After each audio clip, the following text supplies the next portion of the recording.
Dr. Roz, we got to do the intro again. I Let's need it. Great. Welcome to the village. I'm your girl, Dr. Roz, CEO and founder of the Village Leadership Group, LLC. And I have my girl, Coach Williams. Say hey. Hey, y'all. I am Coach Williams. I am the content supervisor for the Village Leadership Group, LLC. So listen, welcome to the village. Thanks for tuning in. We are a professional learning community of teachers and educators, school leaders coming together to encourage one another, inspire, motivate, coming together to share best practices. Why? Because teaching is, a tough job, and we want to make sure we come together and help one another and support one another, especially during these last couple of years, during the pandemic. We have so many challenges. But guess what?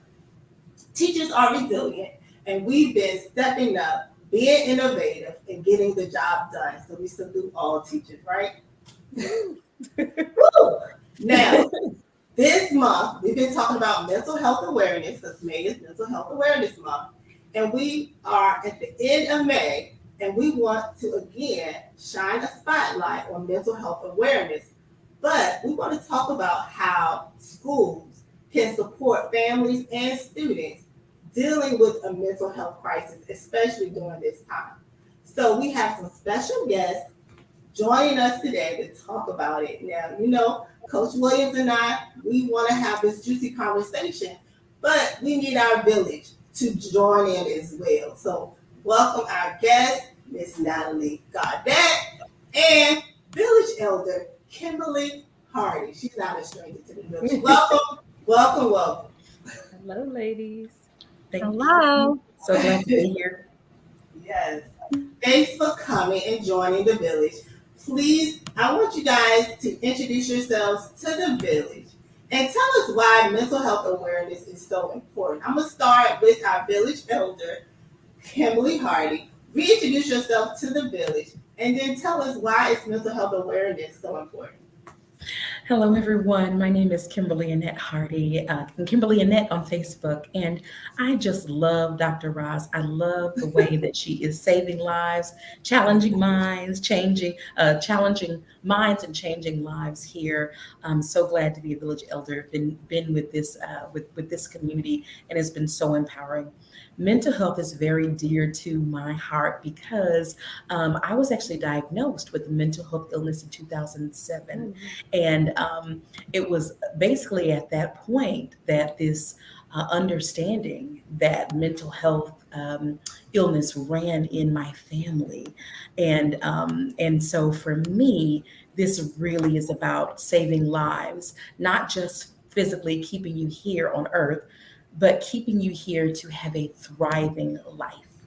And so I'm so glad to be here talking about mental health awareness. Awesome. Thanks again for coming back to the village. And then my favorite counselor, because she's a counselor for my son, thank you very much, Miss Natalie Gaudette. Welcome to the village. Introduce yourself to our village, and again, why is mental health so important?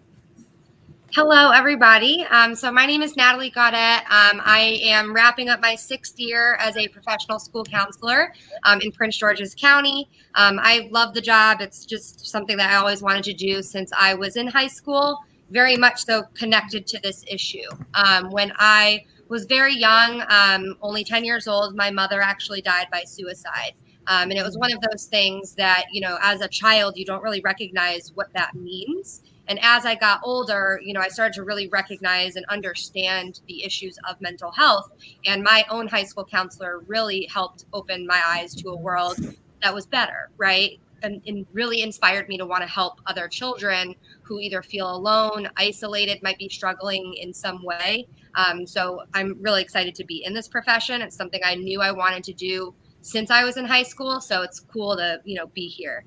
And I think what's for me very important about mental health is that I think Kimberly just said, the phrase mental illness, right? Or, and I think people stigmatize mental health and they think that it's something to be ashamed of. But, if somebody has, the flu, or someone has cancer, someone has any other diagnosis, we don't shame them for that.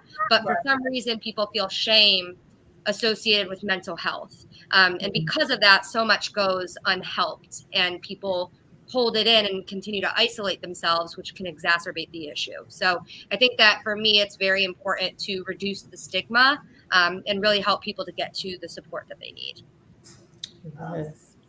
So you kind of, help us transition to one of the questions that I want to ask, because you talk about this stigma, and I know as educators, we are told, which students have a mental illness or which students are having a crisis, but some teachers themselves may not know what to do in that situation, or maybe they need more training or guidance on how to respond to a situation. And unfortunately, we have some teachers who, like you said, they don't even believe that it's really an illness. They think students are faking to kind of leave class, or get a pass to go to see a counselor. So I think it's really important that we talk about this to kind of make sure that we are equipped as teachers and school leaders to how do we advocate and help our students and families as well. So during this pandemic, we've all seen an increase in a number of students dealing with mental illness or mental health crisis. So I want to hear from you guys. What are you seeing in your school or in your community? Coach Williams, you can answer the question too. But what are some things that we're seeing as it relates to this pandemic? And I'll start with Kimberly. What are you seeing? So I was teaching in a public charter school there in East Memphis. And what I was seeing was a lot of students that were coming back from the pandemic, having borne the brunt. It was a high school. So they were bearing the load for their families, for their parents, so for their parents to be able to work, or for their parents to be able to basically just to sustain the household. These young people were being mothers and fathers to two younger siblings. And unfortunately, my students were isolated at home, taking on adult roles, and their family members were dying in droves. And so, what I saw was a lot of kids not able to continue to be kids. And the, how do I put it? The areas of development that they were needing to have in those year and a half, 2 years that we were out, they weren't able to concentrate on just developing themselves. And so, coming back from the pandemic, or people coming, the majority of the students coming back into the building, of course, we teachers are on the front lines as first responders, essentially. And so I'm so glad that some schools were responsive with having sort of daily check-ins to let students say where they were emotionally on that day. But what I noticed was all hands on deck of teachers trying to help refer students to counselors, but also I saw a lot of teachers that had endured a lot during the pandemic and trying to show up and be super women and men for children with a high level of need. We all, adults and children, need to be mindful of our mental health and to create systems of support for everyone. Yeah. Awesome. Coach Williams? As I'm sitting there, I'm just getting a lot of visuals. And so you're speaking to my heart, because these kids had to grow up super quick. And because they did have to grow up super quick, when they entered the building with us again, now they're adults. They don't know how to go back and be children. And then a lot of educators don't know still how to kind of leverage those skills, but still remind them, like, no, baby, come here, and take that in. So you're having to balance content with compassion, with all of these different things. And I think about how we nurture our flowers, our gardens. And it's like we took the sun from our babies, but we still expected them to grow, right? We still expected them to still produce. And I love that educators, we were like, whoa, something didn't happen, right? And some teachers were very diligent in those social emotional check-ins. But then we also didn't prepare our educators on those next steps and what to do when Sarah tells you, I'm not okay. She Mhm. checked that on the form. She was honest. My mother is expecting me to watch my kids, but Miss Williams still expects me to do all of these pages of homework. You know, there right there is a disconnect.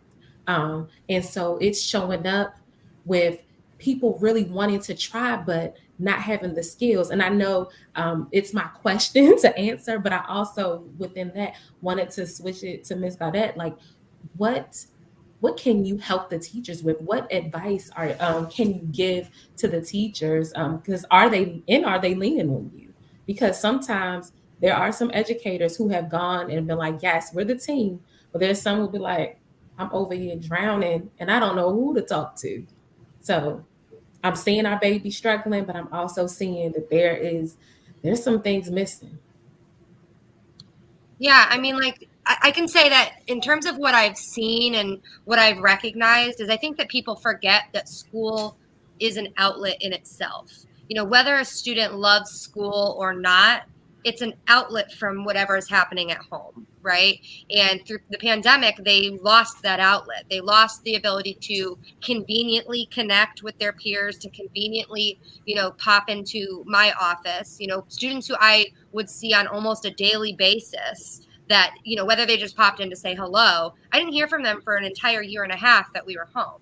And it was strange, right? It was just these students who I'm used to seeing almost every single day in some capacity, just completely disconnected because there's this lack of convenience. And between that and the staff members and what they're experiencing, I think there's just a real big lack of empathy, and understanding that we're all going through it, that this is kind of a mutual trauma, that, as educators are going through it, students are going through it, families are going through it. And I think it's really hard to understand that someone else is going through it while you are too. And so I think it's hard to, to your question, Coach Williams, about what can we teach educators. I wish it was as easy as that, because you can do all the trainings in the world, but the educators that want to do it are going to do it anyway. The people who don't want to do it are not going to do it no matter what, right? Like, it's sad to say, but, in a school building, I think that it's just important to know where to go, right? To see that we have a lot more people who do care than those who don't. So, in terms of your question of what can we teach educators, I think we can keep telling them about empathy, keep reminding them that as hard as it was for us as developed adults, imagine, children who just don't even understand, and there are communities that are being impacted, I think, much more than others. I think statistically, we saw a lot of communities of color are being affected at higher rates, both from the pandemic health wise, but also mental health wise, right? There's a lot of disproportionate resources going around the country. And I think that, in my school, we are a majority minority school. We serve the majority of our students are racial minority students. And therefore, statistically, unfortunately, they experience this pandemic so much worse than some of their white peers around the country. And I think that as educators, it would behoove us to understand and recognize that and give even more grace with that recognition that, our students have been through it, right? Like we have too. But like I can say, as a white identifying individual, like my last few years have been so hard, but like then I'm serving my students who, again, statistically are experience it even worse, right? So I do have that understanding when I come into the building of all of the intersections of what my students must have been going through over these past couple years. So I do try to come in with that experience. Awesome. Awesome. That was good. Thanks. I'm So one of the things that I want to talk about, we talked about social emotional learning, right? But it sounds like, regardless of all of these different techniques and strategies, what you're saying is love the students, care for them, be there for them, and be a safe place for our students. It sounds like that's what you're saying. We don't need all the fancy, expensive SEL training. Is that what you're saying? So, Kimberly, tell us, in your building, in your schools, what type of responses are families receiving, when they have a crisis or when the student is in crisis? What's the response from the school? Was that me? Oh, no, Kimberly. Oh, Okay. Unmute. So honestly, what I've seen with the response from the school has been a strong team of counselors that were have been basically allowing students to get the space and grace that they need by communicating effectively with educators.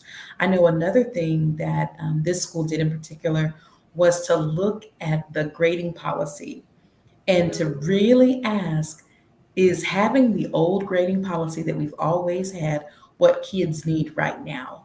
And so in that sense, I think Natalie, you put it so well of creating the team and the system, right? It can't just be I need to go see the counselor. It also needs to be if I've been going to see the counselor every day, you cannot expect for me to just turn in all this work and know what I'm doing all of a sudden. And so I think the grace that we realized needed to not just be in getting the counseling, but also the grading policy, the type of assignments that we're giving these babies. Mm, There's so much learning loss. So we compile learning loss and feelings of failure when you give an F. You didn't have to give that F. you know. And I don't advocate us not holding the students accountable, but compounding feelings of failure from the F I gave you with your feelings of inadequacy, with your feelings of overwhelm, that helps nothing.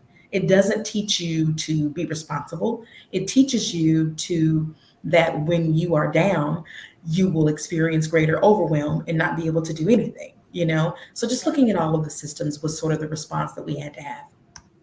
I love that. So making sure that there are systems in place, structures in place to help the students, especially during this time. You don't want to add stress to an already stressful situation, right? So I like that. Even with our school coming back from the pandemic, from being dealing with distance learning, coming back to school, we had to look at all of our policies and procedures, and we had to slowly transition back, our rules, our uniform policy, just everything. We had to really take a closer look at that because, again, you don't want to just keep sending students to detention or in-school suspension because they hadn't been in school for a while. So we knew that it was going to be a while before they get back to that habit, that, the norm of being in school.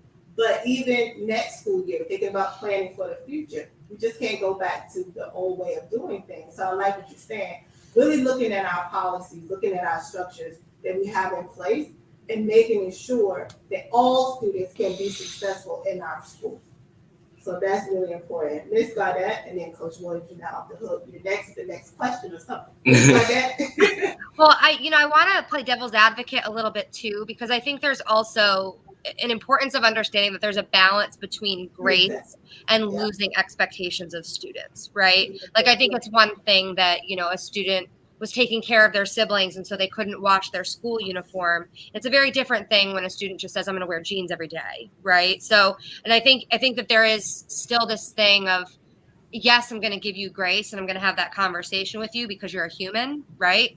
But just because we've gone through a collective trauma does not mean that all is lost, right? Like, yes, there's learning loss, but, we're not going to hand you an A, right? You're still going to have to work for it. And I think that that's actually been a really tough part of this year, is trying to understand and find that balance as an educator, because it's like you want to really understand and give grace and empathize, but then you see that the more you do that, the further we're getting from closer to normal, right? Like, we're really starting to say, well, we know that there is a new normal, but do we want the new normal to be on the complete other side of the spectrum, or are we working our way back to this level that we know our students are capable of being at, right? So, I do want to make sure that, as an educator, I balance those things, because, what always frustrates me about working where I work is I think a lot of times, people say, oh, well, they can't do X, Y, Z. And I'm like, no, they can. They can. But every time you tell them that they can't, they're going to prove you right. Like they're going to say, oh, you don't think I can do this? Fine. that sounds great. Like, I don't want to do that homework. I don't want to like study for that test. I don't want to do the respectful thing. Like, you keep telling me that I can't do something, then why am I going to try to do it? Right. And so I think that we need to continue to hold our students to these high expectations and show them the grit they actually have, because I think in talking about this mental health, and why it's important is you need to continue to build the students' self-efficacy, their confidence, their esteem, showing them that they actually are powerful and that they do have strength. They have that grit to get through things like this, not just that they are a victim of it. My mantra that I tell students is you can either be a victim because or a survivor despite, and you get to choose, right? Every day you wake up and you decide. And mental health, we don't choose that, but we can at some level decide if we're going to be the victim or the survivor. And, coming through the school year after this pandemic, that's the mantra that I keep telling our students over and over again is we all went through this and now we get to decide who we are after it. So, it's that balance for sure. Awesome. Coach Williams. I've been kind of going back and forth in my head because I'm thinking through systematically the school system, then school-wide, and then teacher. And as teachers, we did a lot of things. Like, we literally went from paper pencil and we went virtual, right? And we had a lot of different programs that would provide different scaffolds for the students based on where they were, right? I could give them this test and they could go through this program on their level, right? But then when we got back to school, we kind of forgot all about that. We came back in, and I know my school, we kind of went back in and was like, nope, here are the rules and let's do it, right? And the kids kind of bucked the system. And you're hearing a lot of reports now about how students, because of that social emotional piece that they were missing, they kind of bucked the system, and things are sometimes a little aggressive, but they do need that grace. And I think about my children. I have twins, and boy, girl, so they're different, right? Even if they weren't boy, girl, they still are different. My expectation is that they do their best, right? That's it. But I know with one child, with the reading, I'm going to have to pour a little bit more into them over here. And then the other one with maybe their behavior piece, I'm going to have to pour a little bit more on this side. I think we have been trying to keep everything kind of even for everyone that it just doesn't work. We're so busy trying to be fair to everybody that we've been totally unfair to these kids. There are a group of kids who at my school, I'm not even playing with you because I know. I can give them the mama look, right? It's the other ones I'm like, come here, baby. Here's a fruit snack, go to class. I'm going to check on you in 20 minutes, right? Though you have all of those different categories. And I think we need to think about how we're going to protect all. I know we're going to miss some, but how can we protect them? How can we still leverage where they are and still push them to succeed? So it's that grace with that mothering, with that still rigor, all of those pieces. But I think what you're saying is basically, in order for us to make sure that our school environment is safe for all students, is that we have to build relationships with our students and with our families. Really have, setting high expectations for all, but then, making sure that we're building relationships, that we know where our students are, what their needs are, and we can adjust accordingly. By still, again, setting those same high expectations for all students. So I'm loving the conversation. Again, we talk about mental health as it relates to our students and our families dealing with this pandemic, making sure that we're meeting the needs of our students and our families during this time. And what it sounds like is that we have to have grace, we have to have empathy, but again, we don't want to lower our expectations for our students, and we want to meet the needs of all scholars. Kimberly, go ahead. I definitely have to say something that Natalie brought up at the beginning was that this pandemic exposed so much brokenness in the systems that existed before. Mm-hmm. And that there were communities that were disproportionately impacted when this happened. And so I think that one of the things with this pandemic, because it wasn't just the pandemic, in the summer of 2020, we all watched Ooh, George Floyd die over and over and over, and so did our students. And our students were were watching a world responding to the US responding to and not responding to the racial violence that was happening in this country. And so another piece of this was we cannot continue to give these students assignments that do not matter to them. Can't do it. We cannot continue to give these, we call it high expectations, but what relevance does that have to them being able to change the community for the better? What relevance does that have for them being able to change their families for the better? And so for me, it really made me as a teacher have to really look at these assignments that I have this amazing rubric for that I think are so important.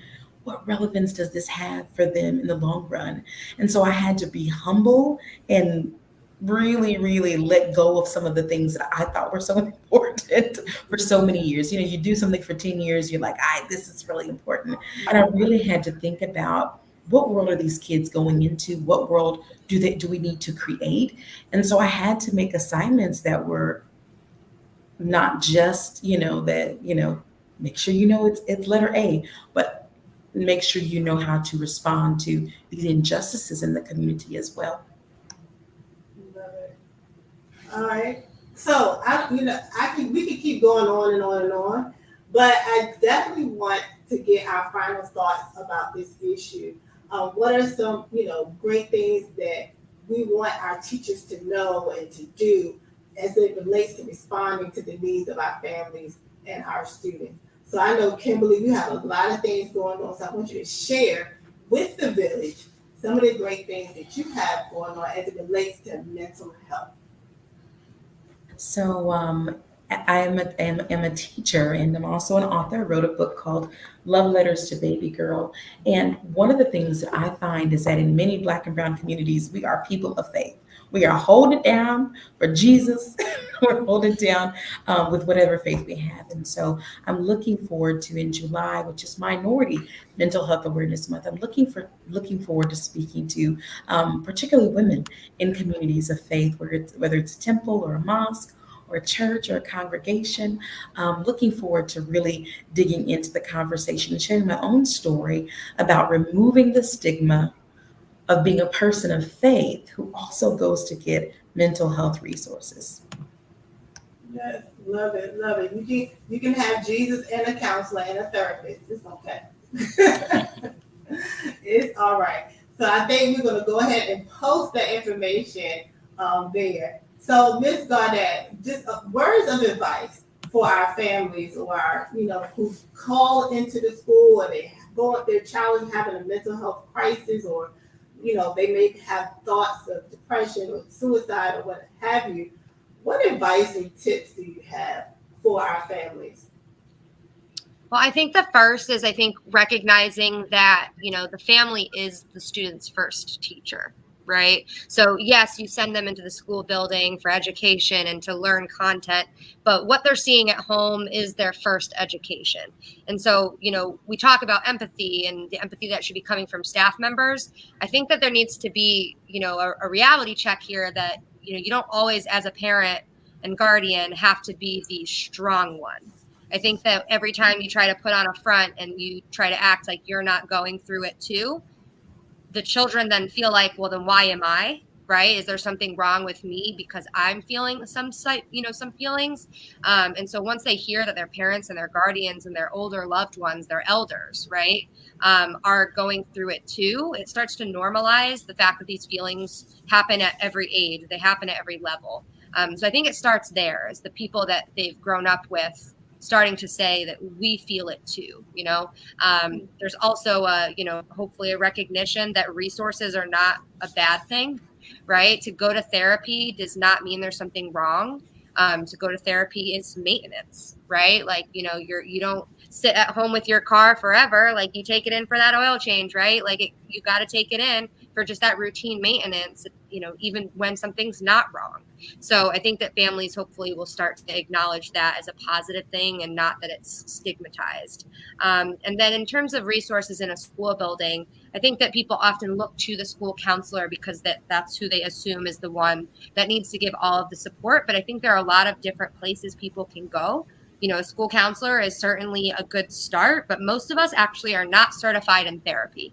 So legally, we cannot provide that level of support to a student. So I can have, a 15-minute session with a student and really help and be very solutions focused, but that's a 15-minute session, right? We also have other resources in school buildings, like we have a PPW, people personnel worker, right? And in our county, those are people who are especially connected to resources in the county and in the area for meeting your basic needs. And we know that there are a lot of things that can contribute to mental health struggles. Imagine not being able to find your meal. Imagine comparing yourself to everyone else because everyone else got the AirPods and you didn't, right? So there are a lot of things that can contribute, and meeting your basic needs can be a start, right? And a PPW is really supportive with those kinds of programs if your family is in need of those kinds of resources. And we also have school psychologists. School psychologists are also not necessarily providing therapy, but they might also have a lot more connection to some of the mental health supports in the area as well.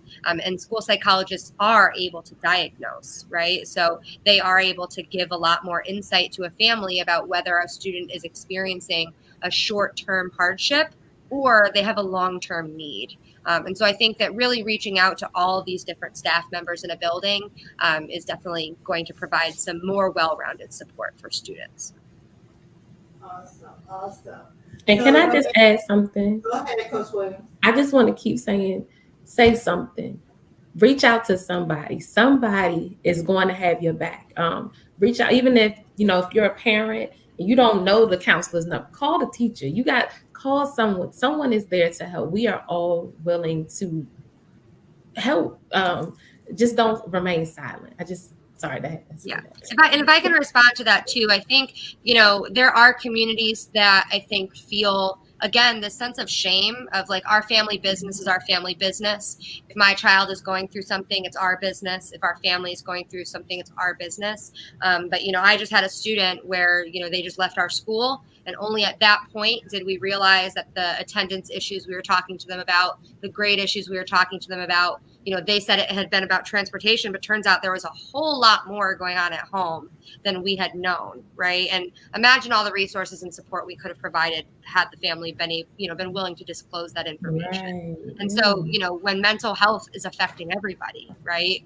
You really want to reach out to your village, right? Like get everybody involved, not just hold it at home. Definitely. Because we're partners, we're coming together. So the families, the parents, the aunties, the grandmothers, and the teachers and counselors, we all coming together to support the students. So I love it. So we definitely want to let parents know that the school is we're here for you. So definitely reach out. I love it. So we're about to close, unfortunately, but thanks again, Natalie Gaudette and Kimberly Harding for joining the village today. And we would definitely, stay in touch. You are Gaudette, you are now part of the village family.